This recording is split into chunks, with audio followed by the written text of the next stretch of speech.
Good morning, everyone. It's Belinda Weaver here, and I would like to welcome you to my AMA, Ask Me Anything. Now, this call is being streamed in two places, in my free Facebook group for the love of copy and on my Facebook page, Copyright Matters. But if you are watching the replay, drop a hashtag replay and let me know.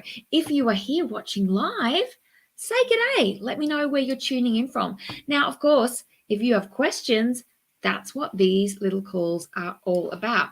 I host regular AMAs, Ask Me Anythings, in my Confident Copywriting coaching group. We often have a theme to them. Sometimes we just have them open questions and answers, but this is your opportunity to pick my brain, get some free coaching and advice. Now, if you are tuning in live, let StreamYard have permission to see who you are. Otherwise, I see a ghost face. But otherwise, as I said, if you're watching the replay, drop hashtag replay. I do have some questions here ready to go. So I am going to jump right in.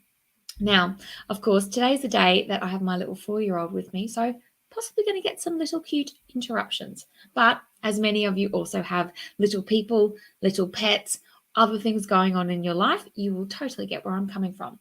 So Tash Adlam is kicking the ball off, and she has some questions. She has 4 questions, and they're good ones. So, how do you avoid burnout? Hang on, let me just make sure this is actually live streaming. How do you avoid burnout? Big question, Tash. Great question, though. So this is something that I'm often trying different strategies on, because burnout is usually a result of me getting very engrossed in my work. That's one. I love what I do. I love writing copy. I love coaching copywriters. And I can get a little impassioned and forget how to stop working. So it's when I get too involved. Burnout can sometimes happen for me when I put too much on my plate. I'm simply not realistic about what I can get done in a set amount of time. And so I work extra, feeling like I've got to catch up, when in actual fact, I've scheduled 3 days work for 3 hours. Okay. And then another reason that burnout happens for me is I simply have no balance. And that's really a result of those first 2 reasons. So burnout can be in varying degrees. Some people have it really hardcore. For me, I've never had it really badly, but I do tend to feel tired, numb. I'm not interested in doing any work, so I'm unmotivated. Now, I've often had it to the extent where I can still kind of put my bum in the chair, get some music going, and kind of do some things, but some people get it so bad that they just can't tackle anything. So what you've got to do is watch the warning signs that happen well before you get to either of those states, because when you are feeling burned out, you don't have creative energy, you don't have the ability to make creative connections and ideas, you don't have the motivation to do the simplest of tasks. And we need that as copywriters and other freelancers as well, because when we are working with clients, they're not just buying our craft and our skill, they're buying the experience of being led through our process. And we want to be on top of our game as much as possible. So for me, avoiding burnout is making sure I realistically plan what I can get done in a given work zone. For me, where's my planner? So for me, I start every day with a bit of meditation, a bit of journaling. That helps me kind of let go of things, connect with ideas, things like that. But then I get out my old-fashioned planner and I write down what I've got on to do in the day. And my planner is a productivity planner by Intelligent Change, and you only get 5 things to do. I actually only like to schedule 3 things to do because it forces me to prioritize. So one of the things that I really embrace with this idea of keeping your list short and prioritized is I used to just have my to-do list as kind of everything that I had to do forever. And at the end of every day, I'd be like, well, I've been working my little ass off all freaking day. Look how many things are left on my list. What am I doing? Am I even Am I good at this? How am I manage my time? I would start to question myself, and I would just end each day feeling a bit shit. So I cut down the things that go on my list. I'm only allowed to do a few things, and that forces me to prioritize. The other thing I do when I'm planning my day is I look at how much time I actually have. So I mentioned that I've got my 4-year-old with me today. My 8-year-old is at school, but we are in a place of daycare, preschool, school. And so sometimes there are early pickups, sometimes there are dual drop-offs, sometimes I've got a kid at home. So some days I have an hour, some days I have 4 hours, some days I have no hours. So before I set my priorities for the day, I take a good hard look at how much time I actually have. So I have a look at how much time I have to work in a day. I have a think about my priorities, and I map out how long I'm going to spend on specific tasks. And it has to equal, hopefully a bit less, than the available time I have. I always actually schedule in a bit of what I call drift time. Because if I have 3 hours to work in a day and I schedule 3 hours of tasks, there's no wiggle room. And more often than not, I get interrupted, or things take me a little bit longer than I think. So I like to have a little bit of wiggle room in my tasks. So for me, avoiding burnout, number one, is being realistic about what I schedule in a day, how much time I have, and it forces me to prioritize what I should be spending my time on. It doesn't mean I don't end up on Facebook, but I'm conscious of it. I'm intentional about it. Sometimes, mostly. I try. Okay, so that's the first thing. The second thing, which is a muscle I'm always trying to build, is taking a break from work.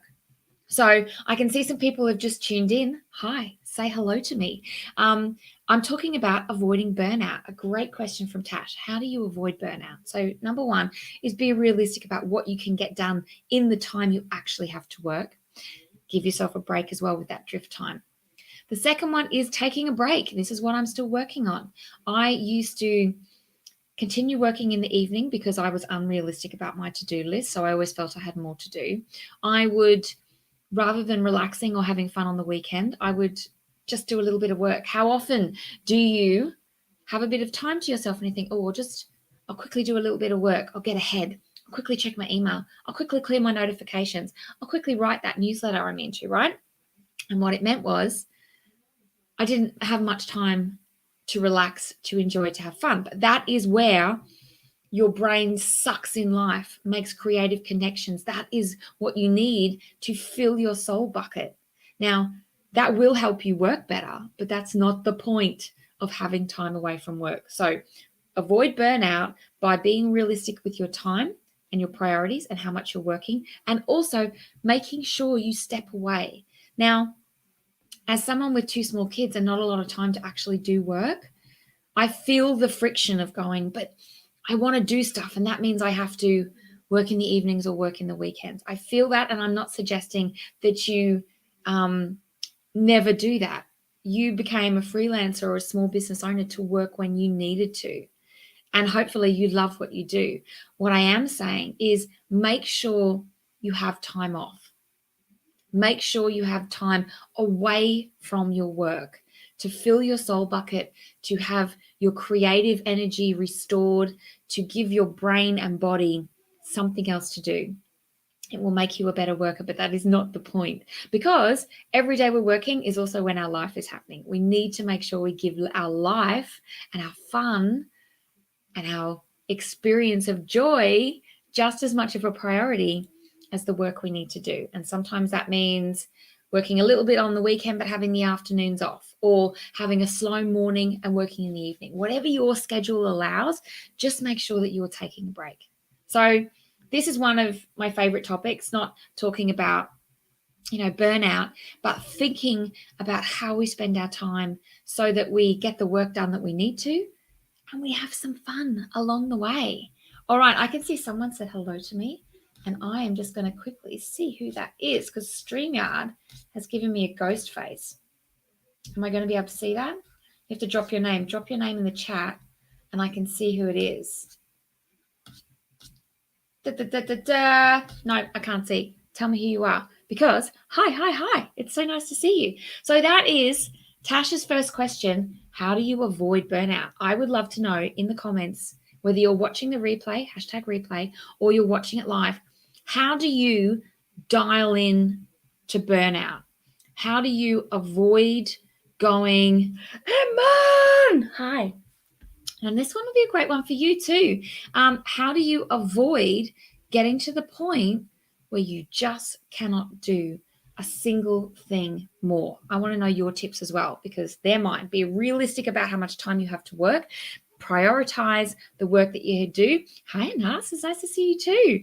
And then make sure you have time away from work. Do things that make you happy. Have hobbies, have interests. And I want to add this. In the last year, like 2020 really smacked me in the face with how little work-life balance I really had. You don't get a sticker for working the hardest. No one throws you a parade for burning out. And I've actually had to train myself to sit down and read a book for longer than 15 minutes, because I'd read a couple of pages and then be like, maybe I'll just quickly check Facebook. I'll just quickly check my email. What's happening in the Insta Reels? And then what I decided is I'm just not very good at relaxing. That's not true. I needed to retrain myself to focus on something and sit still long enough to do it.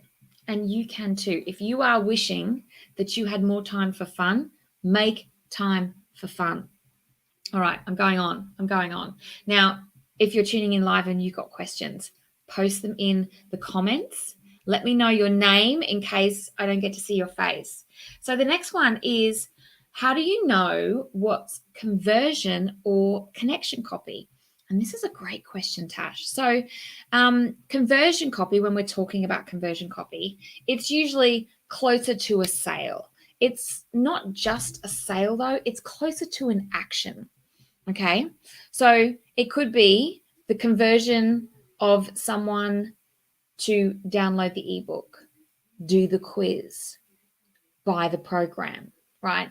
So conversion copy is what happens close to when someone takes an action and you're motivating, empowering, and persuading them to take an action. And one of the things we're always talking about in my copywriting masterclass course and in my confident copywriting group is not manipulating, not shaming, not forcing, but instead empowering, motivating, and persuading people to take an action if it's right for them. So that's conversion copy.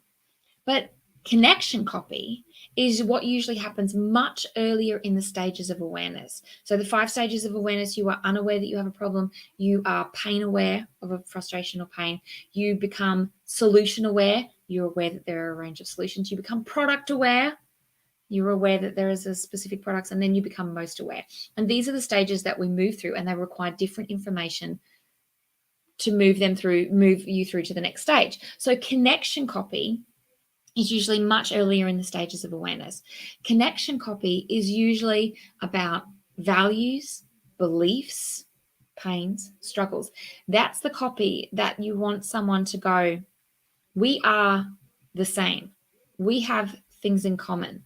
I believe in what you believe in, or variations of it. Okay, because that's what we're thinking. We want to make a connection with someone. And the various ways we can do that is we can talk about pains and challenges, like we have the pain, agitate, solve formula. We can talk about our values and beliefs. We can talk about what pisses us off. We can also talk about what we like. Do we like tea and coffee? Do we have dogs or cats?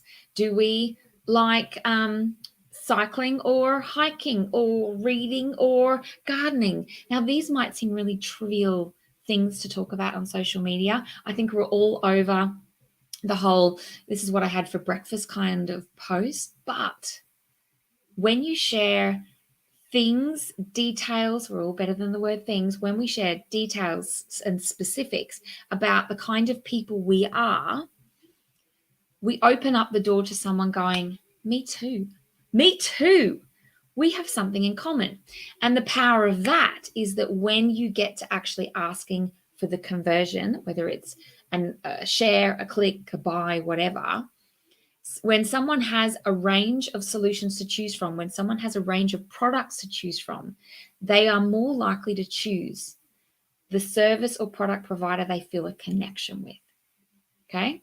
So connection copy comes earlier in the process, and it helps people say me too in the best possible way, and spark a relationship, a connection with you or your client. Conversion copy comes at the other end when people are most aware and you want them to take some kind of action. So I hope that helps, Tash. Now I've got some questions here in the chat. And so I've got some more. Hang on, I just want to show this up. Just finished Iman's course, Like a Boss, and the amount of people telling me to come and learn from the best by learning from you. Oh, I didn't finish reading that comment. Oh, well, I meant to give a big shout out to Iman for that. But thank you, Anas. Oh, tell me, am I saying that name right? Anas. Let me know. Spell it out phonetically because I want to get it right. But firstly, thank you. Secondly, shout out to Aman for the Like a Boss Mastermind. It looks like it went amazingly well and you should be dead chuffed with yourself. All right. Hang on, I want to have another comment here and ask, pharmacist, trying my best to leave it at the end of the year. Early next year, goals. Yes, do it. How do you balance burnout, being efficient, learning and applying? Okay, how would you approach it best without burnout? Okay, so this is a really exciting part of your journey when you're like, I want to learn all the things, I want to do all the things. And more often than not, you have this zone where you're like, but I got that day job. And for some people, you're like, but I got kids, but I look after my parents, right? And it really limits the time you have available. So this is when prioritizing things becomes really important. You can't do all the things at once. One of the approaches I like to do, and it really depends on your work style. Some people like to binge in an area, like they like to smash out the course and then smash out their business admin and then smash out their marketing. For me, I like to make incremental steps forward in each of my areas. So when you're thinking about going full-time as a copywriter, first step, learn your craft. Invest in learning what it means to be copywriter. Okay, learning how to write copy, because a lot of copywriters, now you don't need to become an expert in this in order to get started. A lot of us, hands up to all who've done this, a lot of us fall into copywriting and get our business going without any formal training. The formal training will help you set a rock solid foundation, but don't let a course not being available stop you from making progress, okay? Because you can learn from me. I have tons of free content. You can learn from Iman. A lot of copywriters share amazing content for free. So there's a lot you can learn before, example, a course like my copywriting masterclass becomes available. But pay attention to how others write, to what resources they share, because you can learn a lot. One of the ways, and we're talking about balancing it all with burnout, is I have a learning hour every week where, at least one, because I'm always learning, I sign up to programs and courses and masterminds because I always want to improve what I'm doing. And I know the fastest way I can do that is by learning from someone else who has done it and being in the room with people who are smarter than me and who have more experience than me. But I don't like to sign up to multiple things at once. I like to kind of get my money's worth. So for me, I have this learning hour where I'm like, I don't care what else I've got on. I'm chipping away at this course. I'm chipping away at these learning resources, because just consistently chipping away at something is how you make progress. The other thing you can do is consistently chip away at things like your business setup. You have to have your business set up as a legal entity. You have to be able to be paid. Then you can start chipping away at your marketing. And Iman would have gone through a lot of this kind of stuff in Like a Boss. So when you're thinking about your marketing, we often have a lot of head junk that comes up like, oh, I don't want to talk about myself. I don't even know anything yet. I'm just at the beginning. But here's the thing. What you're actually doing with your marketing is creating a digital footprint. And you have to start somewhere. We all start somewhere. So there's those kind of three areas. Learn your craft. Start thinking about how you will build your digital footprint, and start making sure that you are actually a legal business entity. And you can chip away at these things in the time that you have. Now, as you're working full time, I started in exactly the same way. I was working full time as a marketer, working my side gig as a copywriter. I worked in my lunch hours. And so that could be an option if you have time. I did thinking work on public transport because I used to catch the train in and out to work. And I made notes and I had ideas and I listened to podcasts and I tuned into webinars and things like that. I did work on the weekend because I just wanted it to happen. but I didn't work all weekend, because you can't go into your full-time day job and give it even half of what you've got and work all weekend. So it's about striking that balance, choosing the things that you might focus on, having a clear list of the things you do where you go, all right, I'm going to take Saturdays off and just rest myself, but I'm going to do, a half day on Sunday where I get my business going.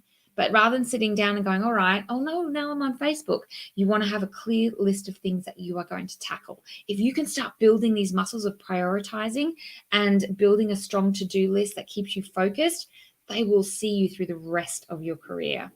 So that's it. Pay attention to your burnout. Look for balance, because you will do better at being a copywriter and getting it going if you don't book yourself out in terms of all this development work. Schedule it, prioritize, and then go and have some fun. I know it feels like you won't have time to get it all done, but there is time. There is always time. All right, so I think we're still on burnout. Yay! I'm still working on this. I do theme days. That's a great idea. It works terrifically well for some people, does not work for others. So if you theme days are when you're like, I take all my calls on Monday, I write copy on a Tuesday, I do marketing on a Wednesday, that kind of thing. And so it has to, try these things out. If they work for you, brilliant. If they don't, adapt.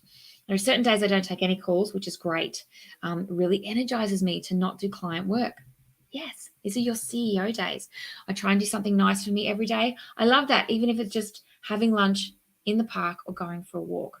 That is a really great idea. So it's about finding balance. It's about celebrating yourself and the progress you're making. And also, we haven't talked about this yet, always look backwards.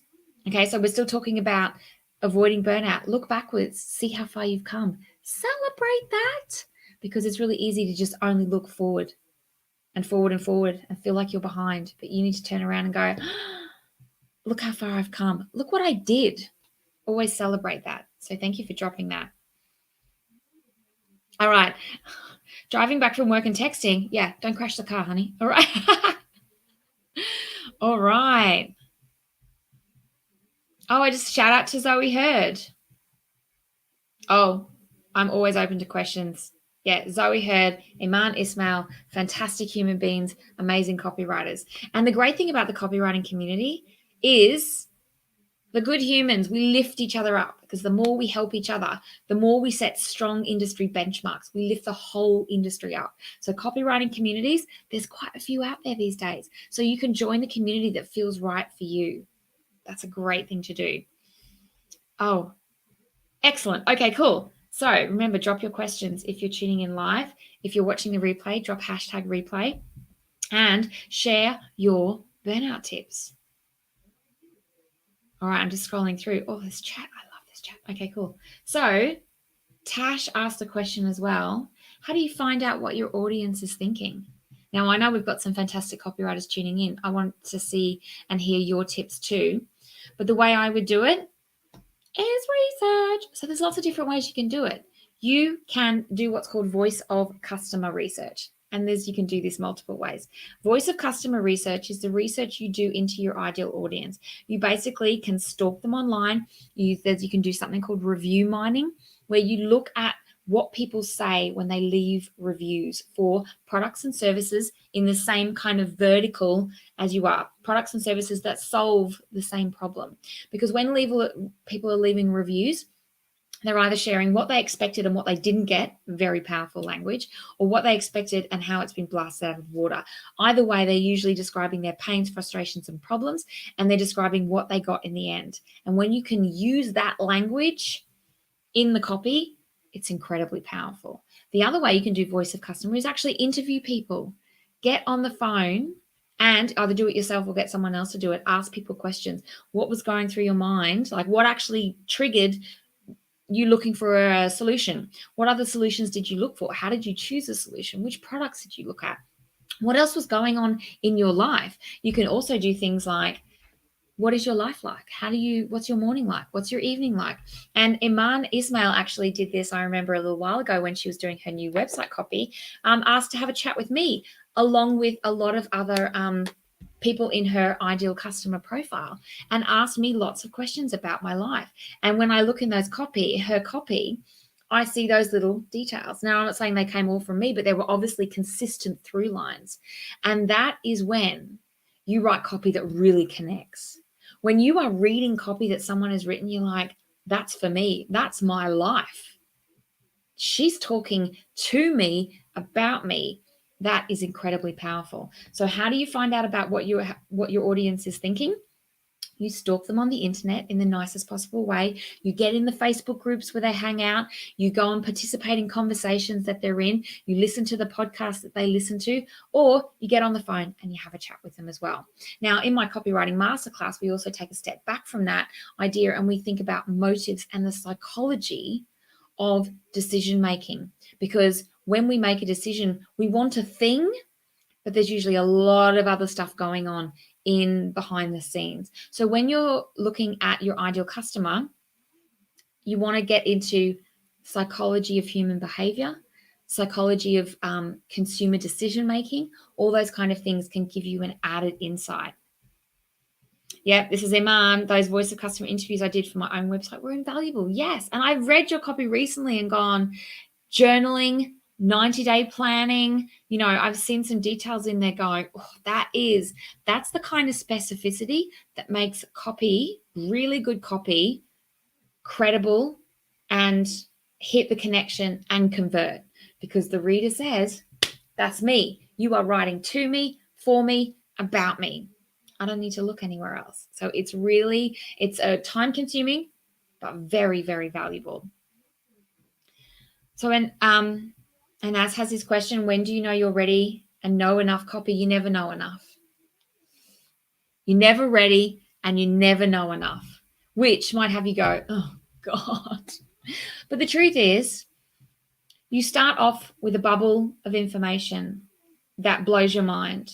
And then you practice it and you implement it. And that becomes the stuff that becomes the stuff that you implement instinctively because you're practicing it over and over again. Then you learn another bubble and you think, oh my God, now I've got more to think about. And then you practice incorporating those techniques into your copywriting. And then you learn another bubble and another bubble and another bubble. As copywriters and marketers and business owners, we should always be learning how to run our business in a more efficient, streamlined way, learning how to surprise and delight our clients without breaking ourselves, learning how to write better copy faster, learning more advanced copywriting techniques.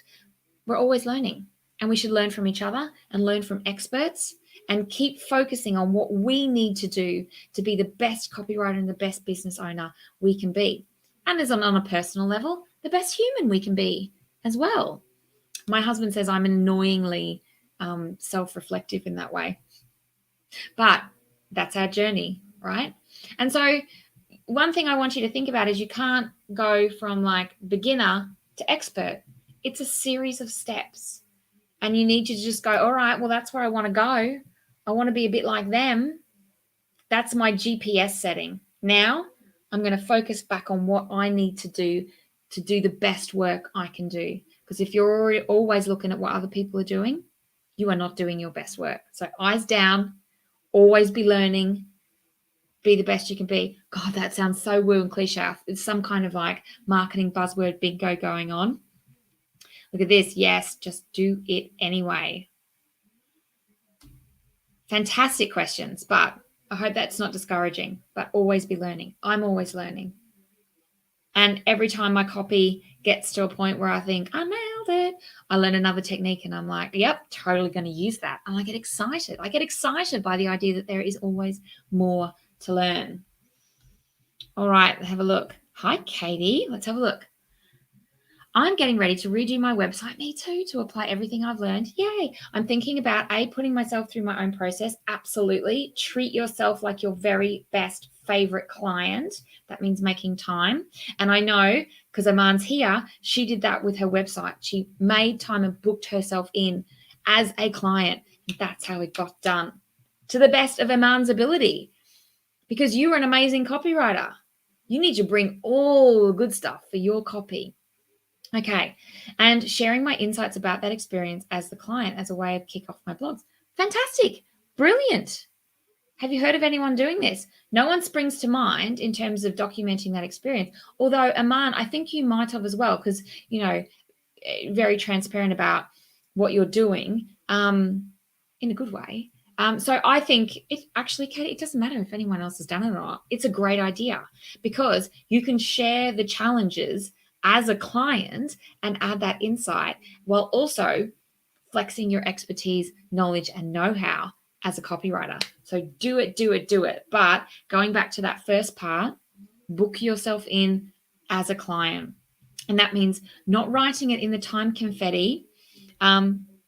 Yes, it is a good idea. You don't need me to tell you it's a good idea, though. Your gut told you it was a good idea. Lean into that. It's a fantastic idea. You got to do it.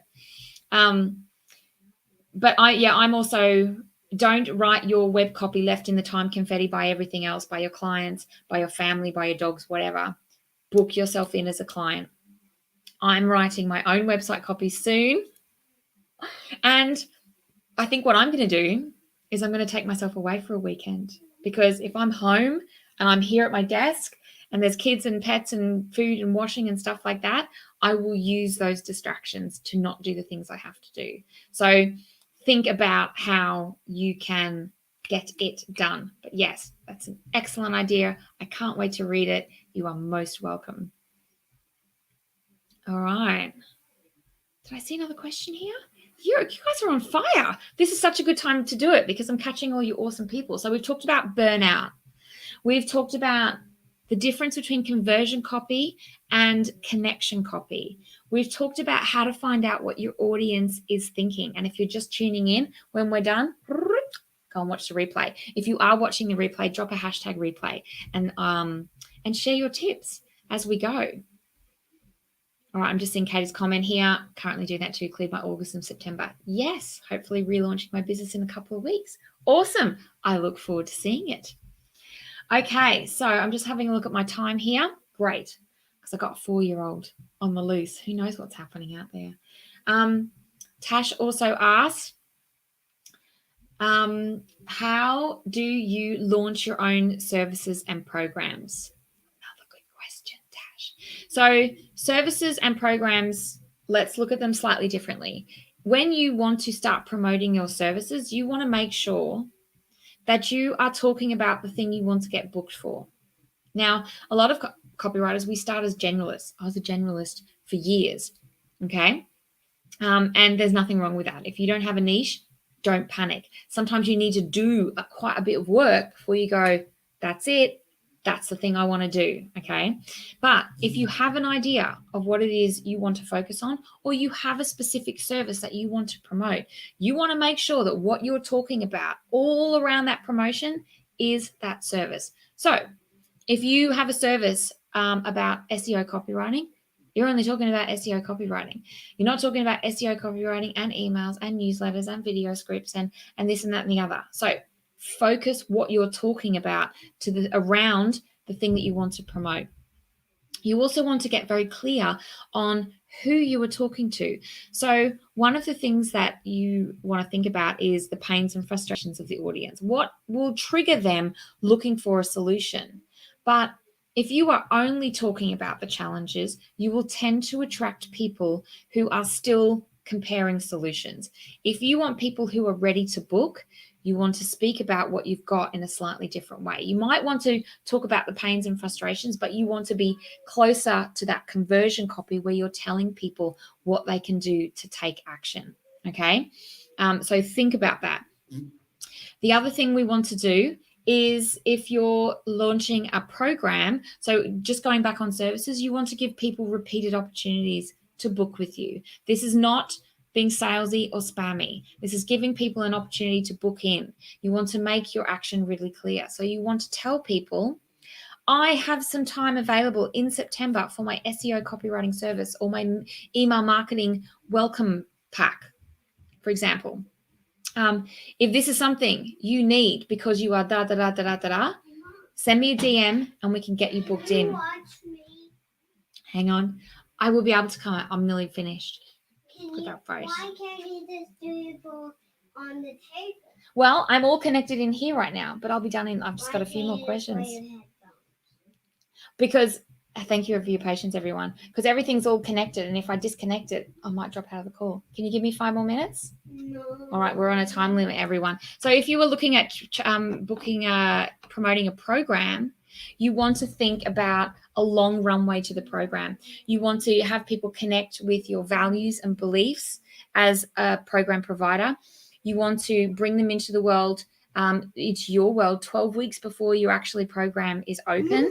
So a lot of people just go, I got a program and it's available. You want to give people a runway of reasons to get to know, like, and trust you before you offer that. Now, I am clearly getting the slow hand clap to finish, but Caroline, thank you very much. I hope it's Caroline.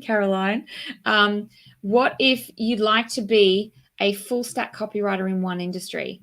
So do you mean you want to niche, or you want to do all the things in one industry? Because you can offer lots of different types of services for one industry. For example, you say, I'm a medical copy. Do you want to come up here and say hello?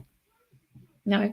If you want to be a medical copywriter or a SaaS copywriter, all the things. I love it. If you want to be a SaaS copywriter or a medical copywriter or something like that, industry specific, you can say, for the SaaS industry, I do emails, websites, video scripts, It's the point is to be clear about who you serve and what you do. So you can be a generalist in an industry. You can be a generalist in all industries. You can pick a project type.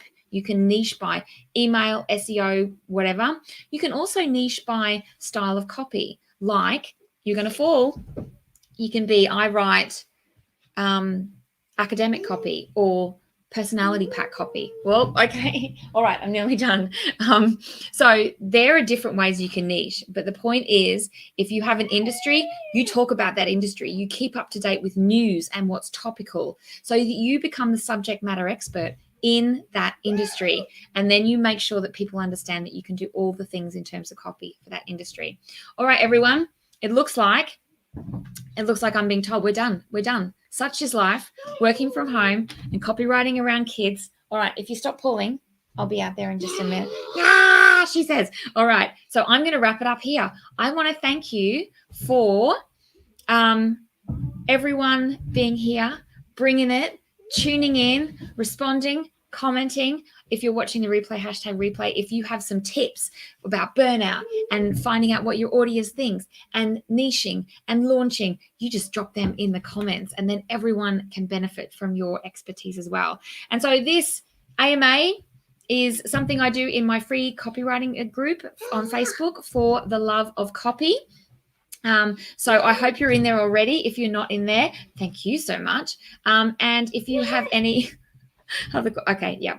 So thank you, Katie. I have to go now. All right. All right. Bye, everyone. Have an awesome day. I can't fit the button.